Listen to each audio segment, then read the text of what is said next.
Pack the bags in a visa. I'm your man, let me lead you, baby. You got God, you don't need me, but you love me. Say you love me. Ooh, wait. Welcome back to my channel. My name is Mikayla, but you may know me as TheHolistichottiee, your big sis, your pre-med and medical school friend. I'm hoping that this video comes at the right time for anyone and all of you who are applying to medical school. I know right now applications are open and a lot of you may or may not have the right mentor or even resources to review your activities, review your personal statement, or even have an idea of what it should even sound like. I want this video to be all inclusive, but also encouragement that God really is sufficient and his grace is sufficient. He was sufficient in my application, and I know that if God can do it, not if, that he did it for me, he will do it for you. And I hope that this video really encourages you and you leave with some good nuggets and also leave with a good testimony that God is able, okay? So I'm going to be going over my entire 2024-2025 AMCAS application. But to start, let's get with the nitty gritty, my stats. I know many people shy away from sharing their stats, but I've already been through the process, and even going through the process, I know that I'm more than my numbers, and you should know that about yourself as well. With that being said, here's my stats.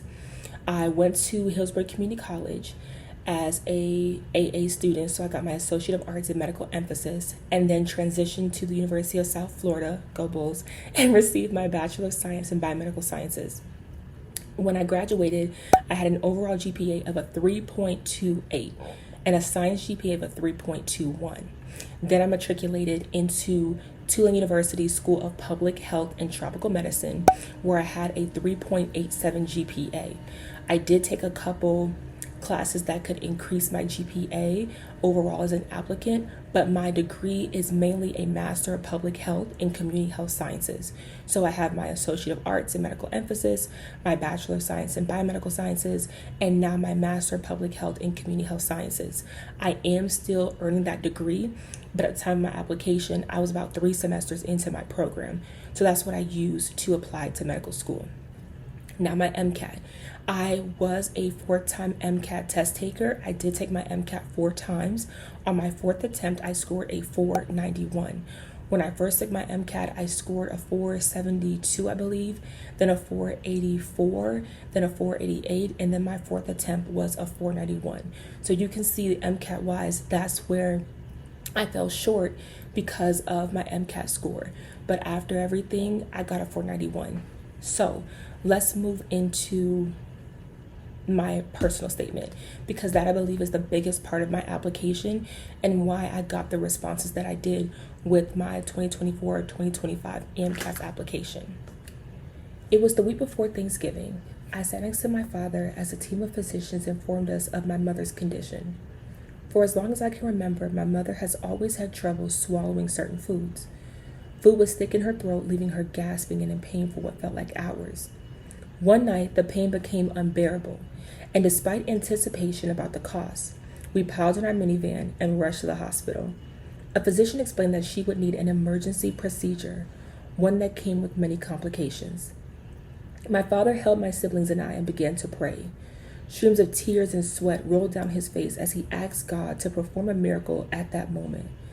As we waited for news, I was reminded of where I drew my strength, my faith, and family. My parents are my rock. Partnered with my siblings, we are each other's biggest support system. The surgeon emerged from the operating room, took my father's hand, and told him the miracle that he prayed for happened. I exhaled, realizing that I was holding my breath. They had successfully removed the 6-pound goiter, which allowed her thyroid, lungs, and heart to settle back into place. When I look back at this experience, I realized the impact the physician had.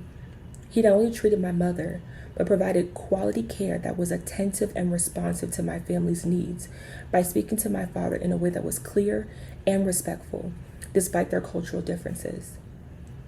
At that moment, the physician was the embodiment of the person I wanted to become, one who was knowledgeable in medicine, relatable, and culturally competent. The empathy he showed had a resounding impact on me. This experience would be my first motivator to become a physician. My faith has led me to believe that one requires mental, spiritual, and emotional healing to encourage physical healing. There are times when those in my community have overlooked a diagnosis or prescribed lifestyle change because it would challenge their faith. With my mother's condition, she never had a physician who could provide medical options to help her affliction, which aligned with her faith. Understanding the dichotomy that can sometimes exist between faith and medicine, I am passionate about providing medical care, lifestyle changes, and medication that are in concordance with the beliefs of the communities I will serve. After my mother's experience, my curiosity grew, and I sought more opportunities to explore the various medical fields. As I transitioned from high school into college, I became interested in understanding various methods and medicinal properties from their source. One question that rang in my mind was, where did medicine come from, and why is healing so similar regardless of culture and other demographics? While in undergrad, a student ambassador spoke about education abroad courses for students interested in engaging in scientific topics and methods that are immersed in the everyday lives of the population in Florence, Italy. I saw this experience as an opportunity to step outside of my cultural norms and community and learn the culture, language, and lifestyle of native Florentines. While making fresh ricciarelli, I keenly remember my course instructor explaining the philosophy behind the longevity of Italians. They are taught that you cannot put a price on the quality of life, that your body thrives and heals on its own, given the proper care, and never cheated. As I left class, my mind began to race. Unlike in Florence, Italy, my community has little to no access to health and wellness education, and most people can only realistically afford inexpensive and unhealthy alternatives. From this experience, I knew it was imperative to bring these principles of healing by way of health and wellness education, alternative lifestyle changes, and Italy's philosophy to my community. I began organizing health education presentations with Pre-SOMA, an undergraduate community of physicians and students who practice holistic care and treat patients in a way that allows their bodies to find healing. We presented on common illnesses such as diabetes, high blood pressure, hyperthyroidism, and depression, all while volunteering in my local church and community by assisting neighborhood health clinics to teach the importance of lifestyle, healing, and preventative care. Given the opportunity to serve, educate, and encourage neighboring communities of similar backgrounds will be an impactful and memorable experience. With these experiences in mind, I understand that many diverse communities require those willing to provide not just proficient evidence-based preventive care, but also care that is culturally sensitive. I want to be able to speak, empathize, and understand the languages and lifestyles of many, while relating the necessary means of healing on a community, national, and international level. As I continue throughout this journey in medicine, I will not just be a physician, but an impactful one who is well respected and well versed in the sciences, languages, and cultures of others in need of quality medical care. I intend to do just that by serving in underserved and vulnerable communities as a primary care physician and community health advocate. That was my personal statement for my application. In that, you can clearly detect what populations I hope to serve, what my why is in medicine, who I am, or at least the beginning of who I am, and what will be my foundation throughout my medical career. And that's what your personal statement should resonate. Who you are, where you come from, why medicine, what experience led you to medicine, and what makes you stand out from the masses who are applying to medical school, but who will also be our generation's trailblazers for this generation and those to come. So from there, let's get into my disadvantaged essay. When you're applying to medical school, MD or DO, you have a space where you can talk about any disadvantages you faced growing up and how that impacted your medical school application. For those of you who are signing up, or not signing up, y'all, I'm a little nervous about that. For those of you who are writing your disadvantage essay, here's an idea of maybe how you can tweak yours in comparison to how I wrote mine. As a child, I always carried a +1 with me to every event and special occasion. That +1 would be my lifeline for some time, and every now and then still make a guest appearance, my inhaler. Being asthmatic came with multiple visits to the hospital, and I was placed on heavy steroids to keep my lungs expanding and healthy. I wasn't able to engage in activities with other children for long periods of time without my +1 making an appearance. In my community, there weren't opportunities to speak with nutritionists to aid in healthy lifestyle changes and weight loss. So I'd rather stay inside, watching documentaries and eating chilled sugarcane with my father. That was when my asthma seemed to be at bay. However, the weight came gradually and led to an inverse effect on my self-esteem. Society has a way of viewing those overweight as undisciplined and undesirable. Truth be told, I found comfort in other activities that led to my love for learning and linguistics. As I grew physically and mentally, I was encouraged to join the varsity volleyball team. Gradually, my weight and breathing improved, so I didn't need my +1 as frequently. To this day, I still have a great spike and passion for empathizing with those who aspire to have balance in their health and lifestyle, primarily young adults.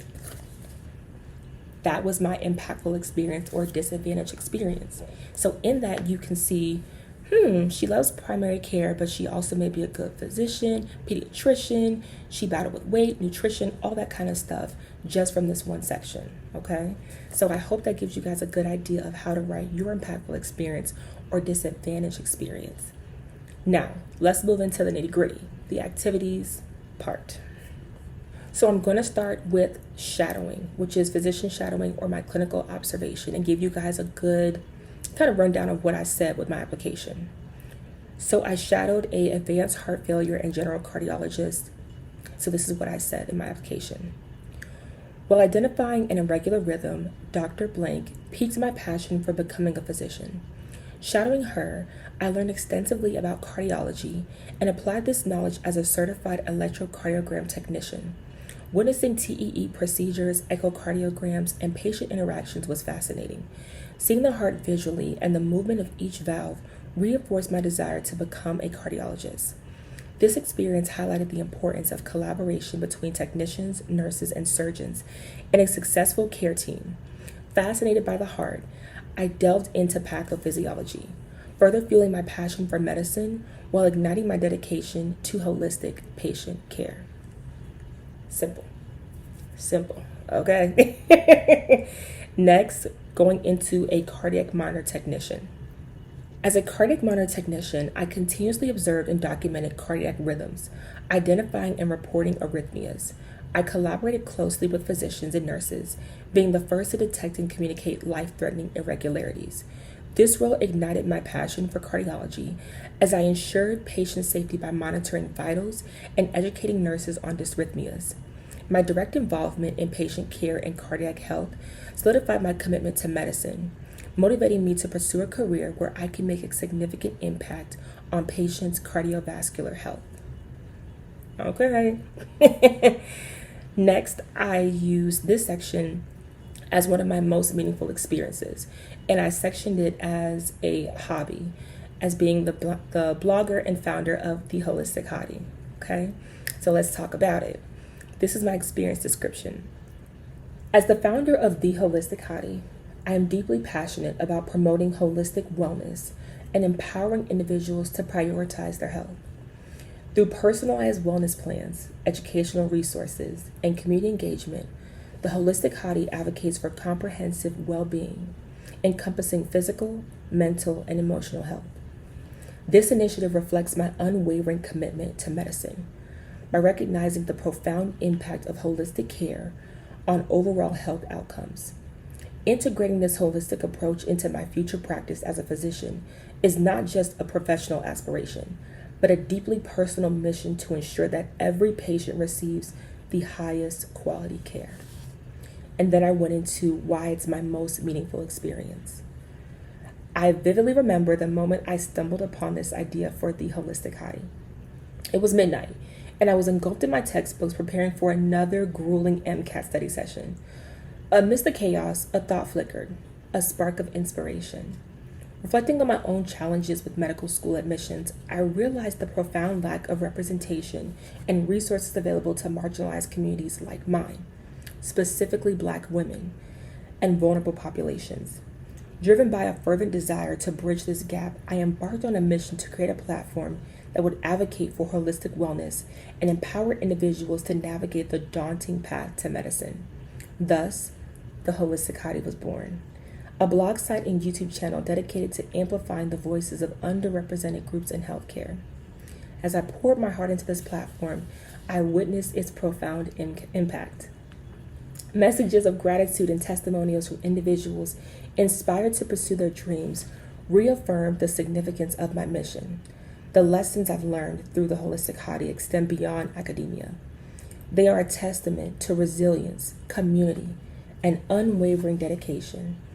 As I stand on the precipice of my medical career, I carry these lessons with me, knowing they will serve as the foundation of my future practice.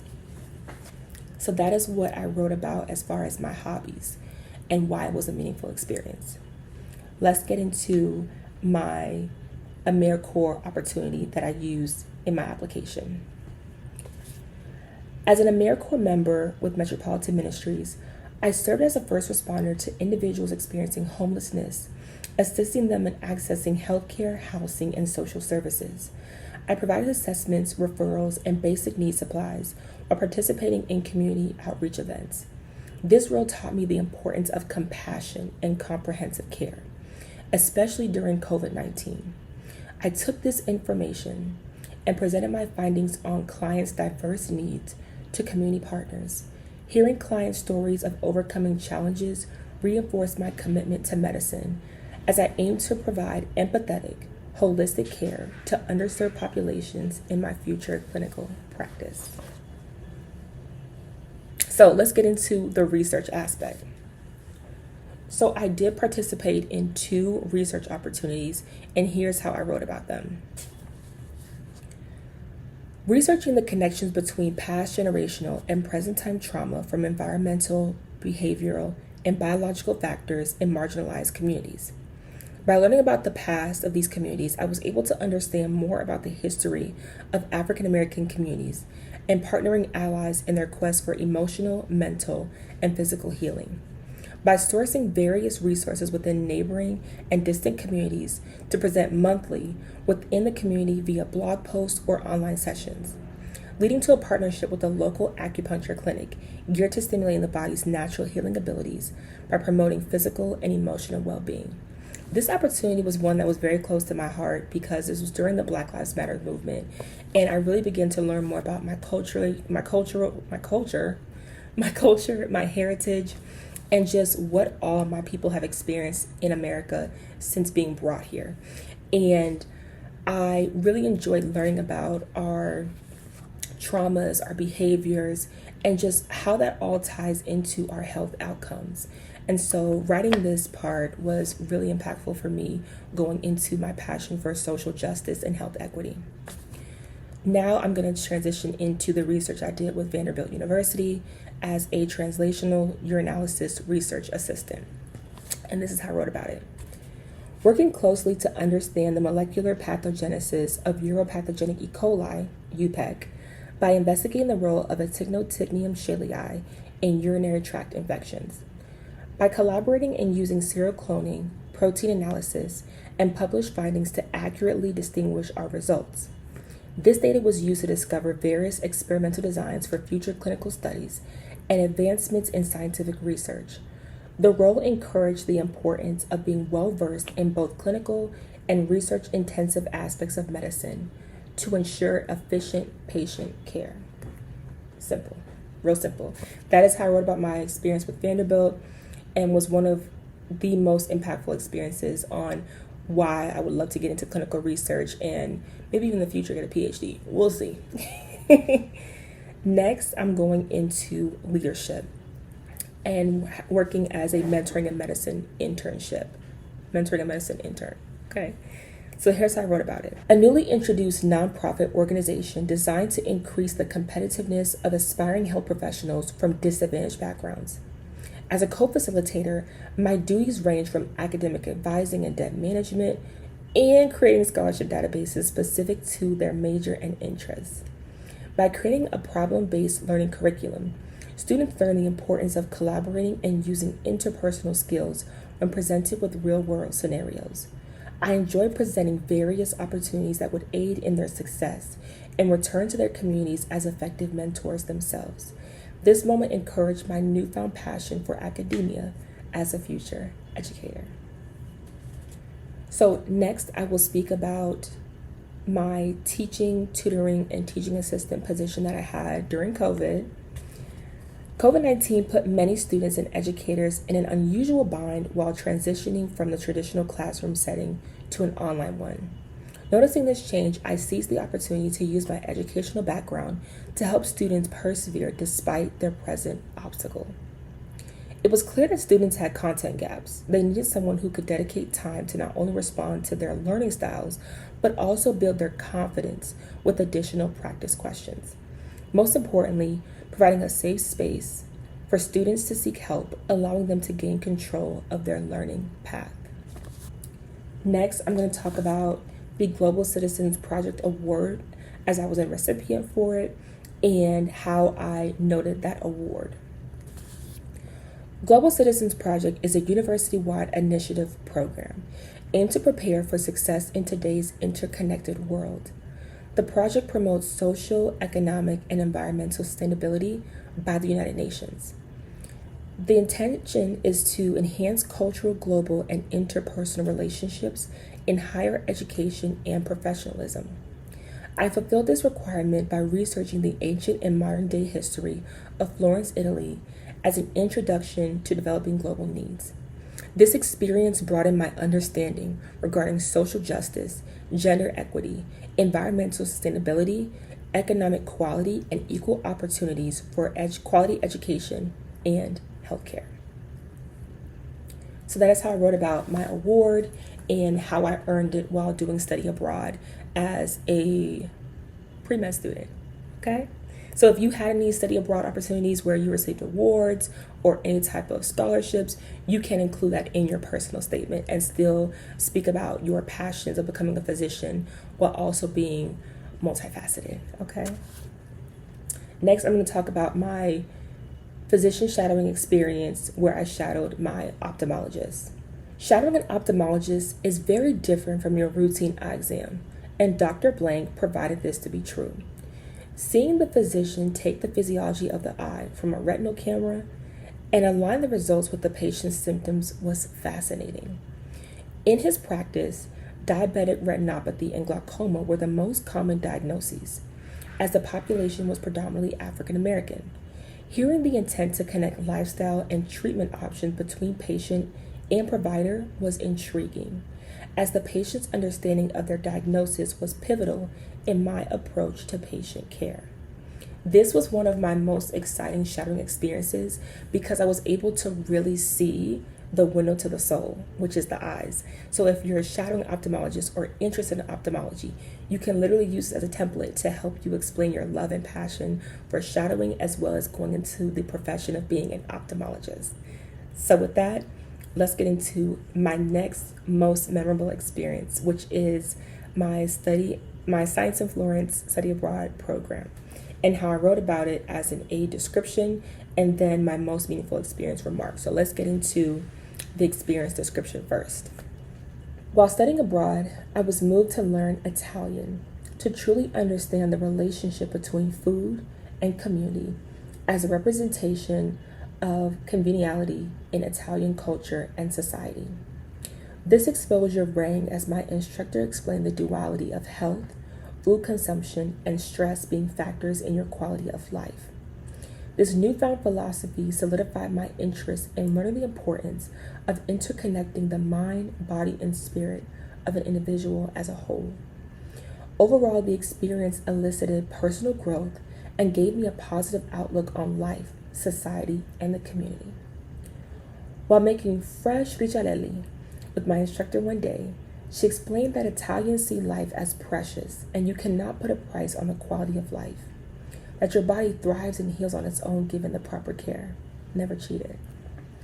This was revealed to me when I needed to understand the importance of healing from an internal and external perspective. Initially, I was puzzled because it conflicted with my upbringing. In my community, there is little access to health and wellness education, only inexpensive and unhealthy alternatives. With this experience, I learned various methods of healing from its source, food, which is the first step. The second was learning the importance of who you are connected with, both personally and professionally, to maintain balance. Lastly, the amount of pressure you place on yourself mentally and emotionally will take a toll on you physically. I knew it was imperative to bring these principles of healing to my community. This newfound philosophy solidified my interest in learning the importance of interconnecting the mind, body, and spirit of an individual as a whole. I took this knowledge and applied it by volunteering in my local community and assisting in neighborhood health clinics on the importance of lifestyle, healing, and preventative care. Literally everything from my personal statement, but personified in my experience as I studied abroad in Florence, Italy. Chef's kiss. And that's a way you can take your study abroad experience or anything that you personally went through and tie it from your personal statement into your application. The whole point of your application is to connect the dots of who you are and what has led you to apply to medical school and what will carry you throughout medical school to becoming the best physician possible. Period. Next, I'm going to talk about my Pre-Student Osteopathic Medical Association position that I held. As the founding president of the Pre-Student Osteopathic Medical Association, I felt the need to bring awareness of health education, holistic lifestyle changes, and mental health awareness within my undergraduate community. I use this opportunity to foster long-term relationships between students, mentors, and health professionals in primary care. I centered our organization on weekly mentorship check-ins and requesting monthly medical school seminars from diverse allopathic and osteopathic medical schools. Students who didn't have the means to travel to various medical schools were now able to do so monthly, leading to a growing community of future medical advocates and peers. So that is how I spoke about my Pre-Student Osteopathic Medical Association position. Next, let's get into leadership within the Minority Pre-Professional Society and how I wrote about that experience. As secretary, I took charge of organizing students and physical panels that were geared towards connecting students with mentorship and volunteering opportunities in healthcare. To encourage them on their journey, they were provided tangible opportunities, such as having connections with lifetime mentors and leaders. With many students interested in various healthcare fields, it was imperative to maintain relationships with sister organizations on campus, those that could provide additional resources as a guide. This organization played a vital role in the purpose of recruiting and retaining the number of minorities in health professional programs. I only have 2 more, you guys, and thank you for sticking with me thus far. I hope that sharing my application is of great help to you, and I hope these last 2 are really helpful if you're interested in pediatrics, primary care, or if you are involved in your ministry or church at home. This experience is my child life volunteer experience. Maintaining playroom cleanliness to noting the influx of patients admitted to the floor were a few of my daily tasks as a pediatric volunteer. My initial round aided in learning more about their interest and openness to playing with other children. This window played as a vital role in developing trust between parents and patients. Seeing their smile, knowing they would be able to leave the room for even a few hours was fulfilling. As a physician, I hope to use these moments as a reminder to bring a healthy mindset and varying solutions to ease the comfort between parents and patients. We all know in pediatrics, a lot of the times you're working with the parents, but you're also working with the babies.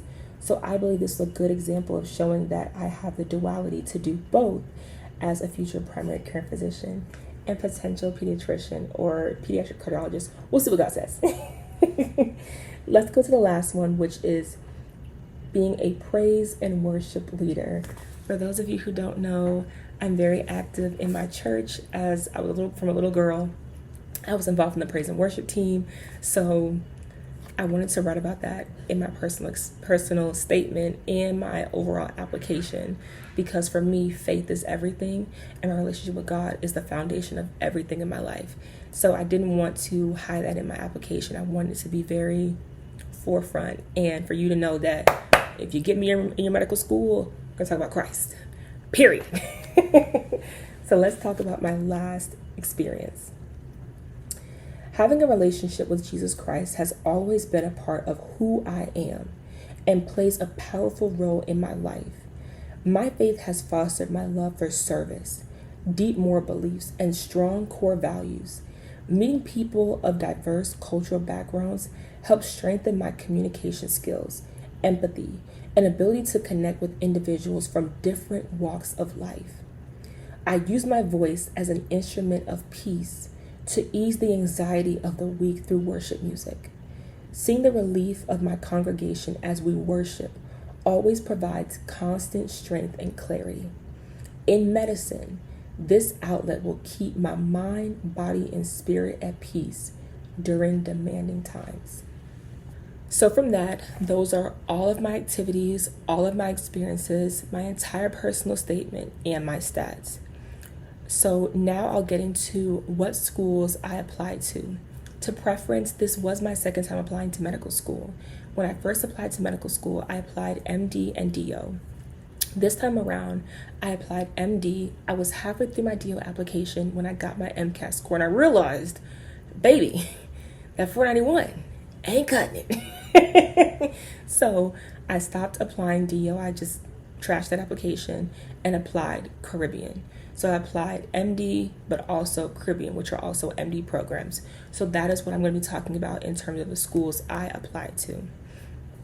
So I'll have them on the screen of the schools I applied to. I applied to 20 schools. I did receive the fee assistance program. For those of you who are very new to the AMCAS or even ACOMA's world of medicine, with the AMCAS, if you fall under, I believe it's $60,000 per year, including your parents' income, then you qualify for 20 medical schools to be paid for, as well as the MCAT bundle and everything that you can use from the AAMC to study for the MCAT. So that is what I used to apply to medical school. I did not pay for my 20 medical schools. It was covered. For the ACOMAs, which is where you go apply for DO schools, you only get one fee waiver and you have 14 days to use it. So don't think if you apply, you'll hold it off for 2 months. You can only use it within 14 days. So with that being said, here are the 20 MD schools that I applied to. So I applied to Duke University, Eastern Virginia Medical School, Florida International University, Florida State University, Harvard Medical School, Howard University College of Medicine, Johns Hopkins University School of Medicine, Lewis Katz School of Medicine at Temple University, Loyola University, Meharry Medical College, Morehouse School of Medicine, Ohio State University, Tufts University, Tulane University School of Medicine, University of Alabama at Birmingham, University of Arkansas, University of Central Florida, Vanderbilt University, Virginia Commonwealth University, and Wayne State University School of Medicine. Now, mind you, when I applied to medical school, I did not have my MCAT as far as the AMCAS application. I didn't get my MCAT until a month and a half after I submitted an application. So that's that on that. The two Caribbean medical schools I applied to are St. George's University and Ross University. I received secondaries from a few of these schools.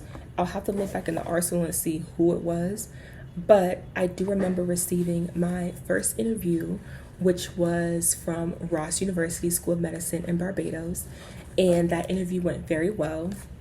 And then I received my second interview from St. George University School of Medicine within a week of each other. And what came down to it all was global health and financial aid, as well as the support from both schools. So I wanted to come into medicine knowing that I would have the opportunity to be able to practice medicine abroad. I wanted to be able to go to Taiwan, Kenya, all around the world and practice medicine. And with Ross University, they're very big on community health. So I'm from Florida. So when it came time for clinicals and rotations, I would have to come back to Florida to do that. I couldn't go to Chicago or maybe the UK or anything. If I wanted to, I would have to come back to Florida. I ain't got no issue with that, but that's not necessarily what I wanted as far as my career in the long run. So when it came to St. George's University, they have a global health initiative where you can go to Prague, Italy, Kenya, different places, different countries, and have those selective opportunities to learn about different healthcare systems. And we're already in Grenada, so why not have the opportunity to look at other healthcare systems, health outcomes, and apply that or compare it to the States and Grenada, right? So all in all, I made sure to look at that. I looked at the different scholarships that were available through both universities. And I made the conscious decision to be accepted to St. George University School of Medicine. So that is where I was accepted, and that is where I will be attending as a first-year medical student. I hope that from this, you all have this newfound understanding of why I went Caribbean, why I even continued applying. I was not going to let the opportunity pass me by. And I know some of you may have questions about, why did you go Caribbean? Why did you have that experience? Long story short, y'all, it was my fourth time taking the MCAT. And I was 27 going on 28. Like, my birthday's in October. So, Libra's period. So I knew at that point in my life, I was not going to keep chasing and not getting the results that I wanted. I, of course, could have probably retook the MCAT, but that would have been another year and a half in the balance of whether or not I'd be accepted to the program or to a medical school, let alone given an interview. So I made the best decision for me. I went to many of the CSGU programs. I did a lot of the open houses for Ross because I wanted to make sure going into the Caribbean that I had a good idea of what I was getting myself into and if God was really with me in this decision. Okay, so after much prayer and favor, I decided to give St. George University School of Medicine a try, and I am happy to say that I am a first-year medical student at St. George University. So with all of that, I hope that you all are encouraged with your application, whether you're applying MD, DO, Caribbean. Please be certain that you can be a physician, you will be a physician, but give yourself grace. And if you have any questions about your application or even applying Caribbean or SGU, let me know. And I can't wait to see you guys in the comments. Thank you so much for watching, and I'll see you in the next video. Bye, guys. Pack the bags in a visa. I'm your man, let me need you, baby. You got God, you don't need me, but you love me. Say you love me. Ooh, wait. Girl, I know you love me. I just love hearing you tell me you love me. Love me, baby. Bitches with virgin margaritas, I know. God got a tip, so let's praise him, Get comfortable, baby.